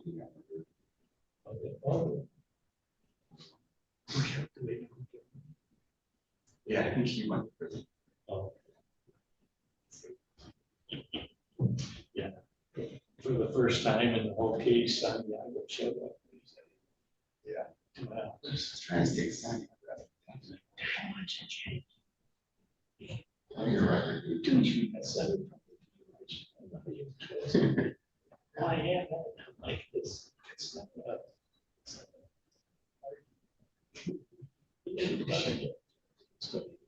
He shot me. Sent his girlfriend. Yeah. You know, I didn't know this. They told me, but he shot it. Did he? And I know they got a standoff. I was talking to him. You had to do a preliminary exam for him.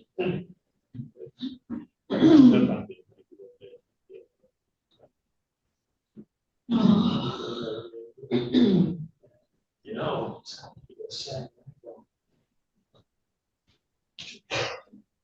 Hey. Wow. Yeah. Sorry. Drag him out of that interview.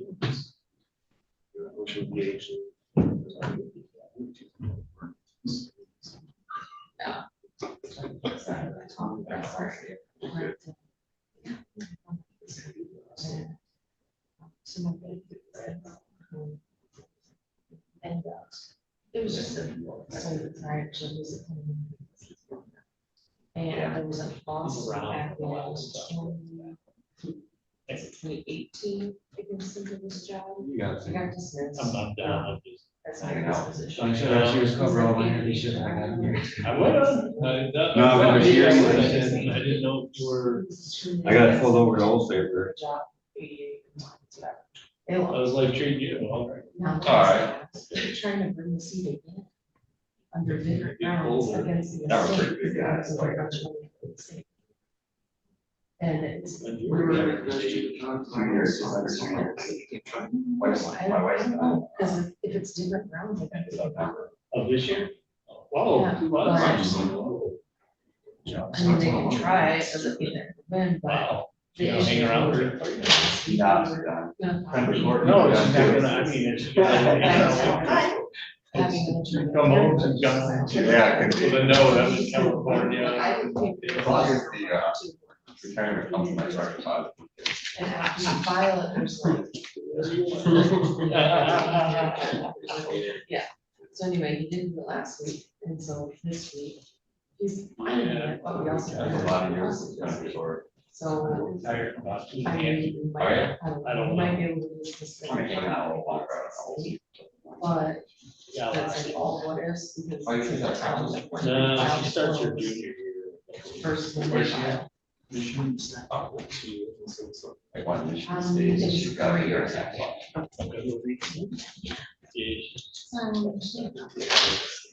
Please rise for court now session.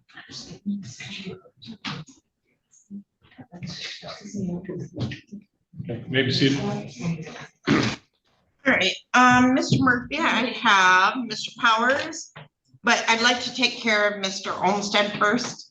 And don't we have Mr. Daniel still in lockup? Yeah, he's in a potty break. Okay, so. All right, this is in the matter of the people of the state of Michigan versus Harley Wayne Olmstead. File number 25-22171FH. Says the date and time scheduled for sentencing. In this matter, Mr. Olmstead, did you have an opportunity to read and review the pre-sentence report? Yes, I did. All right, have you had an opportunity to discuss that with Mr. Murphy? I believe we discussed it last time I met with him. Okay, do you need more time to talk to Mr. Murphy, or are you ready to go? I think I'm ready to go. All right, Mr. Murphy, do you wish to explain or challenge the accuracy or relevancy of any information in the pre-sentence report? No, Your Honor. Does the pre-sentence report disclose any prior convictions in which there exists any known constitutional defect? No, Your Honor. Probation Department has calculated the minimum sentencing guidelines to be 0 to 9 months. Do you agree with that calculation of guidelines? I do, Your Honor. All right, before the court passes sentence, is there anything you'd like to say on behalf of Mr. Olmstead? Your Honor, Mr. Olmstead is doing fairly well, from my understanding. I mean, since this case has gone on or began, he was addressing an underlying abuse issue. I think probation this term is appropriate, a minimum term of probation. I don't going to fail while he's on probation, Your Honor, so I ask the court to adopt that recommendation. All right. Okay, Mr. Olmstead, is there anything you'd like to say on your own behalf? Not really, Your Honor. I'm still in transitional, and I'm doing extremely well. I have a job. I'm doing great. I just go by with whatever you say. Okay, thank you very much. I'm glad that you are doing so well. In determining the appropriate sentence in this case, the court has considered the seriousness of the offense, your history. I'm so sorry, the principle of proportionality, the statutory penalty, the cost of confinement, the sentencing guidelines, the report and recommendation of the probation department, as well as what has been said upon the record at this hearing. The criteria and reasons for the sentence are the nature and gravity of the offense, the discipline appropriate to its commission, deterrence against repetition by you and by others, potential for reformation, vindication for the law, and the protection of society. It is the sentence of the court that you will be placed on probation for a period of 12 months. You will be on probation under the 7411 statute. So as long as you successfully complete it, this will go on your permanent record. During that term of probation, not to use or possess alcohol or any illegal controlled substances, complete outpatient or residential treatment as referred to by the field agent, report as often as they require, whether that be monthly, bi-weekly, whatever it might be. Let's see. I don't know that we had any restitution requests. No, I believe restitution doesn't apply. Okay. All right. There's a crime victim assessment fee in the amount of $130, $30 supervision fee, $60 if we have to put a tether on you, $750 in court costs and $68 in state costs. You can work off some of your court costs by doing volunteer work, so remember that's always an option. Anything I'm missing? No, Your Honor. Okay. Now, you must sign any releases so that the probation department can verify your presence at and completion of the treatment program that you're in. And then upon your release, you'll need to report in person, correct, Mr. Stevenson? Actually, if you could have him report this Tuesday at 10 a.m. Where's he at? He's in Ann Arbor. All right, are you able to report Tuesday in person, Mr. Olmstead? Yeah, yes, I can do that. All right, between 8 and 10? Up at 10 a.m. At 10 a.m. Tuesday, I need you to come see Mr. Stevenson, okay? Okay. All right, and we're gonna mail to you, and if we can't, we'll give them to Mr. Stevenson to have you, but we're gonna have to get to you 3 copies of your notice of right to appellate review, and you need to initial and date 1 copy for our records. The other copies are for your records, and if you wish to appeal the sentence, you would fill out the information on the form within 42 days. All right, Mr. Olmstead? Okay. All right, good luck to you. Thank you so much. Bye-bye. You too. Mr. Daniels, Mr. Daniels. Mr. Moore. Thanks, Mr. Stevenson. Thank you. All right, so now we're on the record in the matter of people of the state of Michigan versus Caleb Daniels. 2 files, 23-21311DFH and 23-21356FH. And Matthew Murphy appearing on behalf of Mr. Daniels. This is the date and time set for violation of probation sentencing. So Mr. Daniels, did you get to read and review the pre-sentence report? Yes, I have. Have you had an opportunity to read and review it with your attorney? Yes, I have. Isn't there another? Can you put the mic on? Huh? Does he still have a pending case? Yeah, Your Honor, there's 2 pending cases. And there's also a contempt on one of those cases, I think failure to appear. Say it again, you just. So I think there's a contempt on one of those cases for failure to appear that I had down in a sentence set up for today. I wasn't sure. Okay, but he hasn't pled on those. No, they're set for trial, and we're continuing the trial on those. And Mr. Daniels had requested to be sentenced on the violation of probation. Okay, all right. All right, so Mr. Daniels, you reviewed the pre-sentence report. You talked about it with your attorney. You're satisfied with your attorney. And Mr. Murphy, is there anything you want to say on behalf of Mr. Daniels? Your Honor, I hope Your Honor recalls Mr. Daniels' case. We talked in the back with Mr. Sneed about this, and you know, Mr. Daniels, we're trying to get a resolution worked out in regards to those pending cases and this one. Mr. Daniels, initially, when he was arraigned on these VOPs, there was, my understanding was a desire for him to go into the RAP program from the, you know, the recovery court coordinator. Mr. Daniels had wanted to go in and participate in that program. We tried to hurry up and get everything set. Cases in front of your honor to have him pled and get him sent off to that.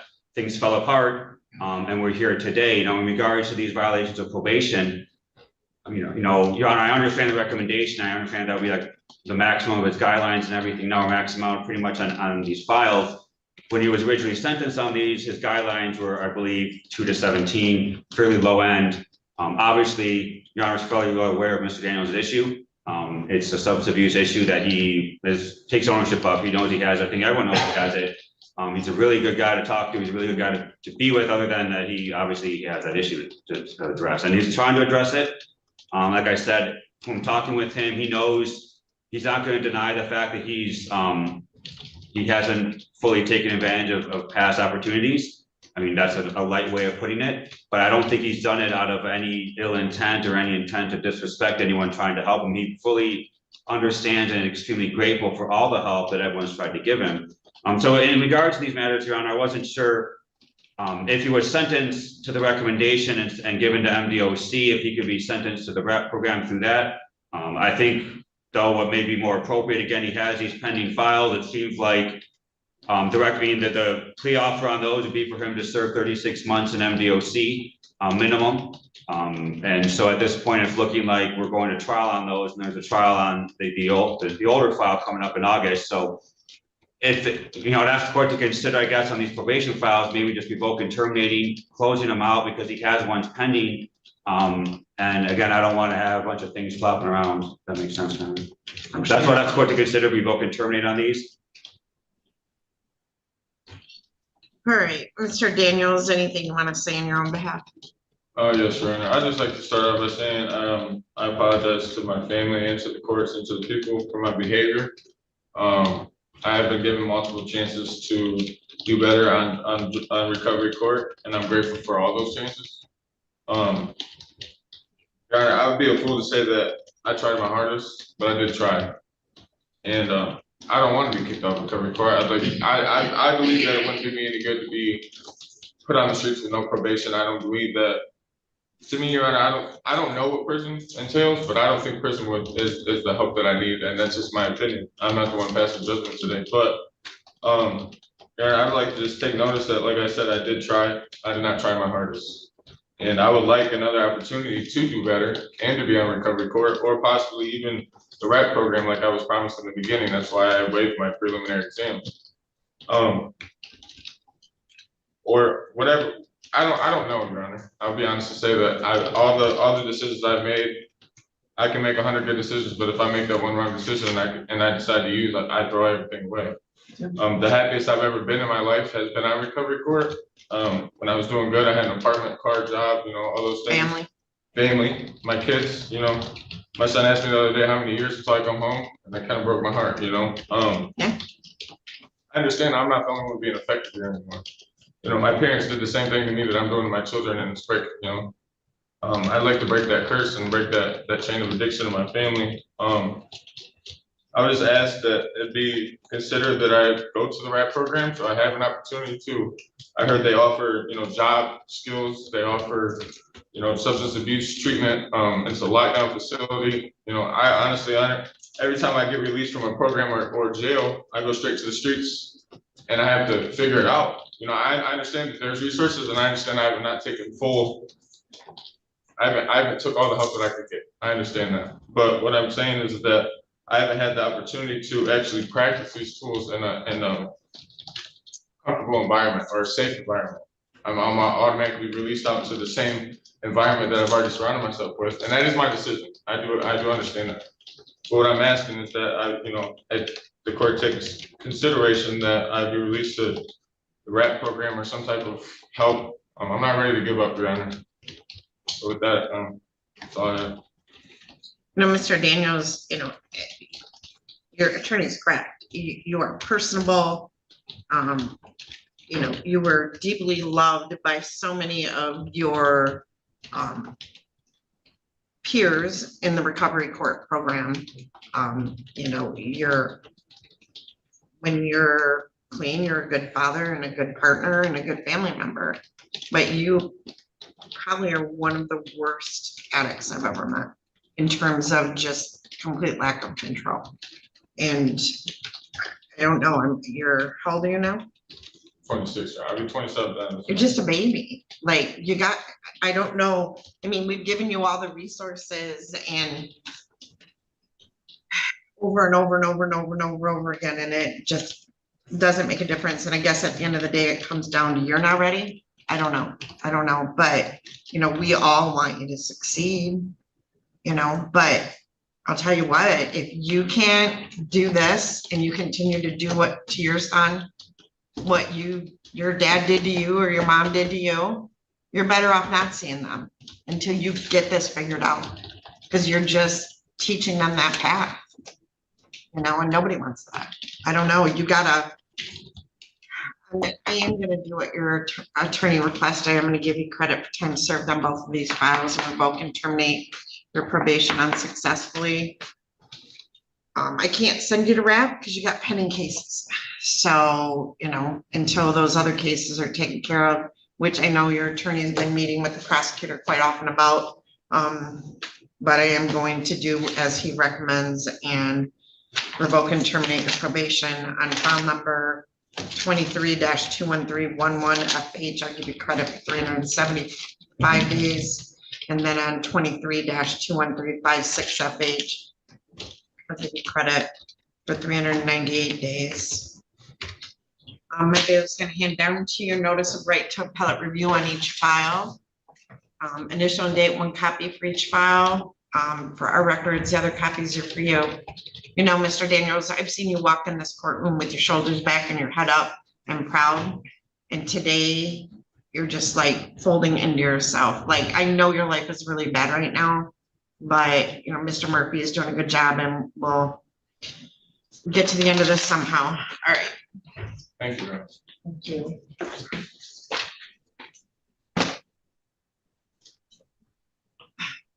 Miss, could you have a seat over on that side of the courtroom over against that far wall?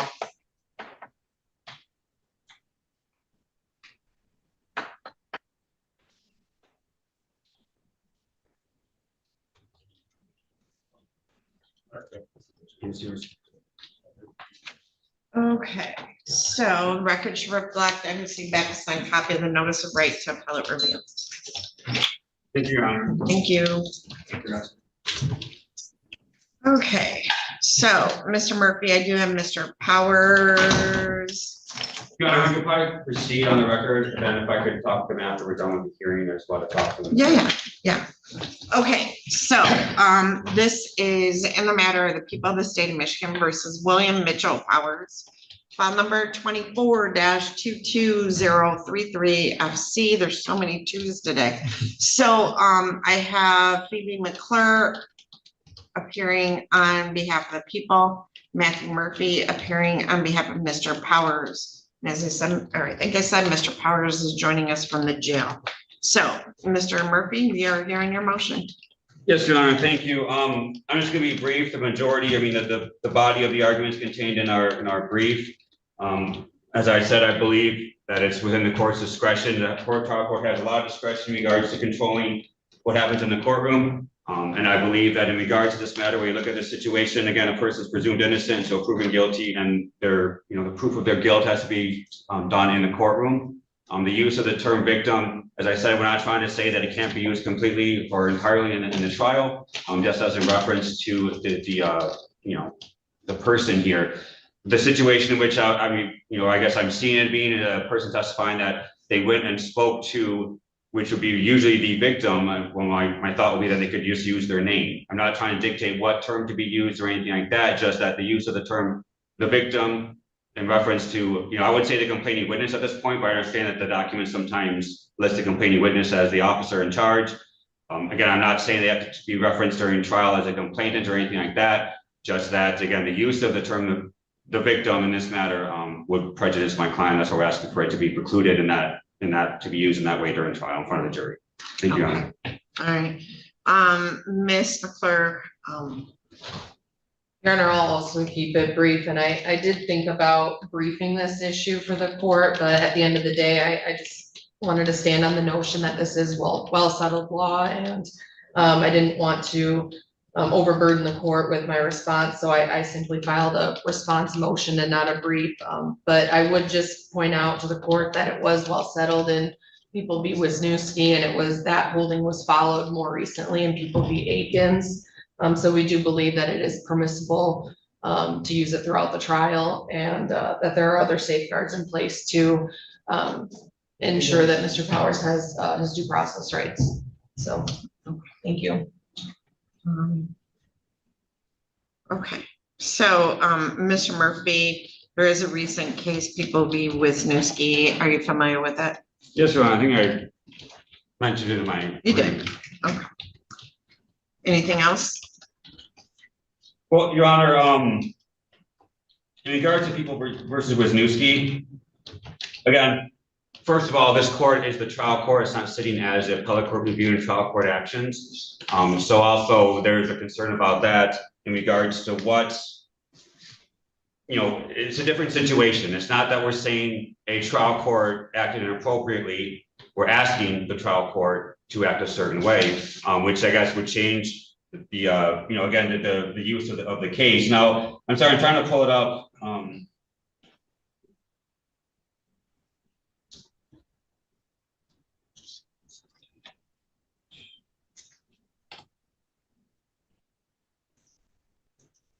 Well, I apologize, Your Honor, I don't have the case right in front of me. But again, from my understanding, I put it in my brief that there's limited applicability of that case to this one.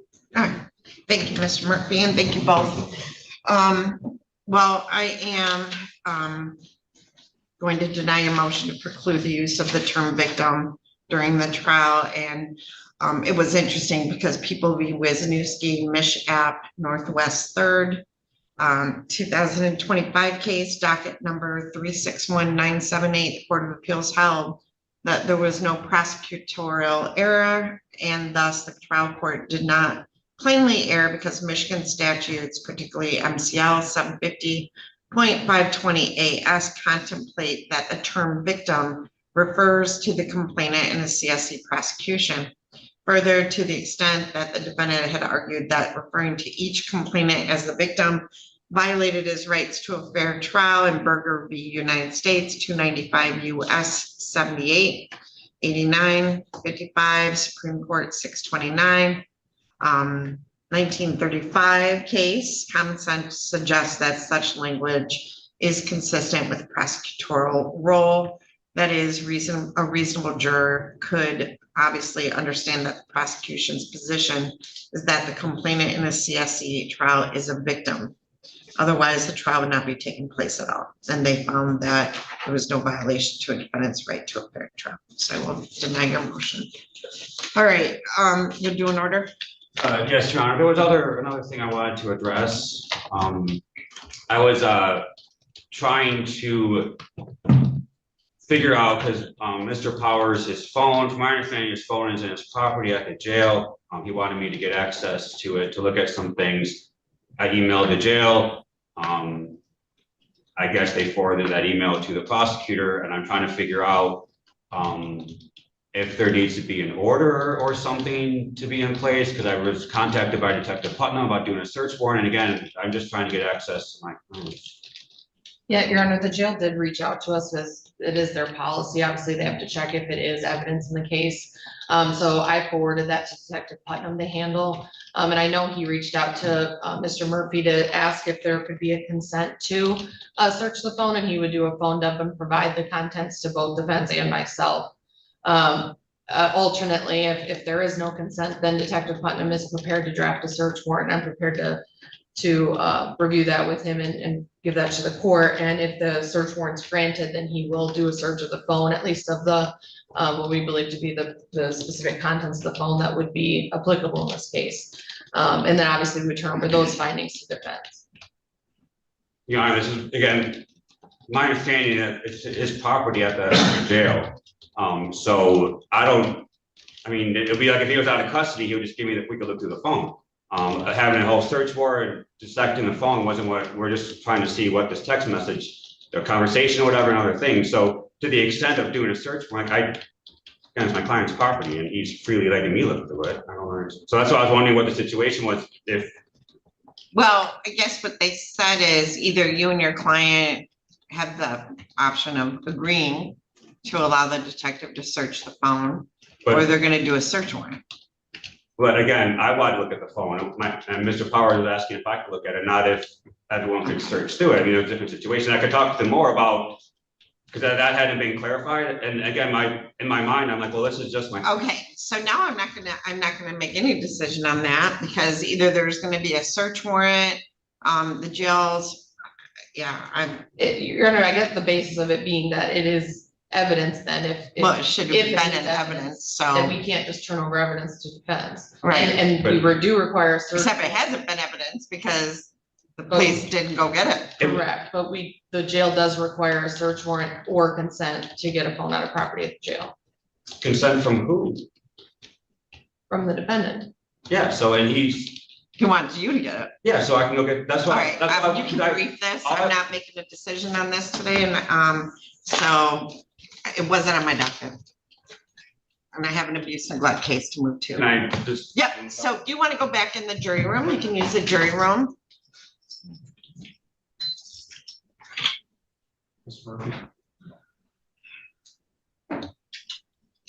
Thank you, Your Honor. You So, have a good day.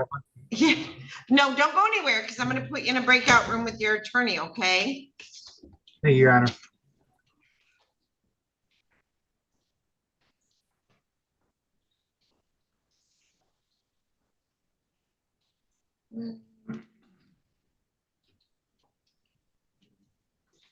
Stop live stream.